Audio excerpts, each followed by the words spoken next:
తెలంగాణ భవన్లో BRS MLA Kaushik Reddy మాట్లాడుతున్నారు. Live లో చూద్దాం. ఒకటే అడిగిన వాళ్ళని ఇలా మీరు కాంగ్రెస్ పార్టీ వాళ్ళ మీరు మంత్రులు ఉంటే ఉండొచ్చు. కాంగ్రెస్ పార్టీ మీ ఎమ్మెల్యేలని మిమ్మల్ని ప్రజలు ఓట్లేసి ఎట్లయితే ఎమ్మెల్యే గెలిపించిర్రో మమ్మల్ని కూడా ప్రజలు ఓట్లేసి అట్లనే ఎమ్మెల్యేగా గెలిపించిర్రు. ఓ 10 ఎమ్మెల్యేలు మాకంటే ఎక్కువ కూర్చుంటే మీరు మంత్రులే ఆడ కూర్చుర్రు, లేకుంటే మేము అధికారంలో వస్తే మా పార్టీ వాళ్ళు మంత్రులు కూడా ఆడ కూర్చునేది అని బాగా జాపుతూ బల్ల గుద్ది మరీ చెప్పిన. ఇవన్నిటికీ సమాధానం ఉండదు. రైతులకి నా వీణవంక మండలంలో జమ్మికుంట మండలంలో కలువల ప్రాజెక్ట్ అనే ప్రాజెక్ట్ని అది 2023లో తెగిపోయింది. దానికి కేసీఆర్ గారి నాయకత్వంలో ఆనాడు డిపిఆర్ 70 కోట్ల రూపాయలు వేసి ఆ డిపిఆర్ తయారు చేసి పంపినాం. ఆ కలువల ప్రాజెక్ట్ అనేది మీరు కడితే వీణవంక మండలం జమ్మికుంట మండలకు సంబంధించిన రైతులకి దాదాపు 6,000 ఎకరాలకి ఆయకట్టుకి నీళ్లు వస్తాయి. రైతులు అద్భుతంగా బతుకుతారు. దాంతో దయచేసి ప్రాజెక్ట్ గురించి కూడా చెప్పండి అంటే దాని గురించి కూడా జవాబు చెప్పరు. ఇలా ఇంద్రమ్మ ఇండ్ల కమిటీల విషయంలో కూడా ప్రపోజల్ పంపించింది కాంగ్రెస్ పార్టీ ఎమ్మెల్యేలు. ప్రపోజల్ పంపించిందేమో వాళ్ళు యాక్సెప్ట్ చేస్తారు. మా బీఆర్ఎస్ పార్టీ ఎమ్మెల్యేలు పంపించిన ప్రపోజల్ ఏమో రిజెక్ట్ చేసి పెడతారు. ఏ బేసిస్ మీద వాళ్ళ ఇన్ఛార్జ్ల కాంగ్రెస్ పార్టీ ఇన్ఛార్జ్ల బేస్ల మీద ఎంపీడీఓలు కానీ ఎట్లా ఫార్వర్డ్ చేస్తారు?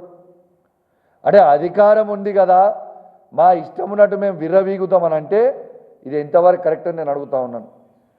ఇదే క్రమంలో నేను ఈ ప్రశ్నలన్నీ కూడా ప్రజల పక్షాన, మా రైతుల పక్షాన, మా దళిత బిడ్డల పక్షాన ఇలా నేను అడుగుతూ ఉంటే సిగ్గు లేకుండా నా పక్కన కేసీఆర్ గారి భిక్షతో కేసీఆర్ గారి దయతో గెలిచిన ఎమ్మెల్యే అయిన డాక్టర్ సంజయ్ జగిత్యాల ఎమ్మెల్యే గారు నా పక్కన కూర్చొని ఉన్నారు. నాతో ఏమంటాడు పక్కన కూర్చొని అంటే, రైతులకు అన్ని గవన్నీ ఎందుకు అడుగుతున్నావు? ఇక మీ బీఆర్ఎస్ పార్టీ సంగతి నేను చెప్తా ఇప్పుడు అని మైక్ తీసుకుంటుండు. ఎస్, నేను ఆయనకు మైక్ ఇచ్చినప్పుడు బాజాప్తు వ్యతిరేకించిన. అసలు ఈయన ఏ పార్టీలో గెలిచిండు, ఏ పార్టీ తరఫున మాట్లాడుతుండు అని నేను అడిగితే నేను కాంగ్రెస్ పార్టీనే అని చెప్తుండు. నేను ఇవాళ స్పీకర్ గారిని వేదిక మీద నుంచి కోరుతా ఉన్నాను, బహిరంగంగా బీఆర్ఎస్ పార్టీ బీఫామ్ మీద గెలిచి ఇవాళ నేను కాంగ్రెస్ పార్టీలో జాయిన్ అయినా, నేను కాంగ్రెస్ పార్టీ శాసనసభ్యునని సంజయ్ గారు చెప్పారు. వెంటనే సంజయ్ని మీరు డిస్క్వాలిఫై చేయాల్సిన బాధ్యత స్పీకర్ గారి మీద ఉన్నది అని చెప్పి ఈ సందర్భంగా తెలియజేస్తా ఉన్నాను. మీరేదో సంజయ్ గారు మీరేదో తమాషాలు చేస్తామంటే ఇక్కడ చూసుకుంటూ ఊరుకునేటోడు ఎవడు లేడు. ఖచ్చితంగా బీఆర్ఎస్ పార్టీ బీఫామ్ మీద గెలిచిన వాళ్ళని అడుగున అడ్డుకుంటాం, అడుగున ప్రశ్నిస్తాం. ఇలా ప్రజల పక్షాన ఉండకుండా సిగ్గుశరం లేకుండా ఇలా సంజయ్ గారు పైసల కోసం అమ్ముడు పోయి ఇలా Congress party agenda BRS party B form మీద గెలిచి రేవంత్ రెడ్డి సంకల జొర్రి రేవంత్ రెడ్డి గారు చెప్పినట్టు మాట్లాడతానంటున్నాడు.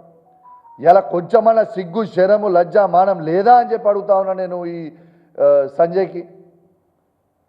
ఇలా బాజాప్తు చెప్తున్నా, ఇలా కేసీఆర్ గారి ప్రభుత్వంలో ఇలా 1,00,000 కోట్ల రూపాయలు డైరెక్ట్గా రైతుకి క్రెడిట్ చేసిన ఏకైక ఈ భారతదేశంలో ఏకైక ముఖ్యమంత్రి ఆనాడు ఉండే ఈనాడు ఉండే కేసీఆర్ గారని చెప్పక తప్పదని చెప్పి సందర్భంగా తెలియజేస్తాం.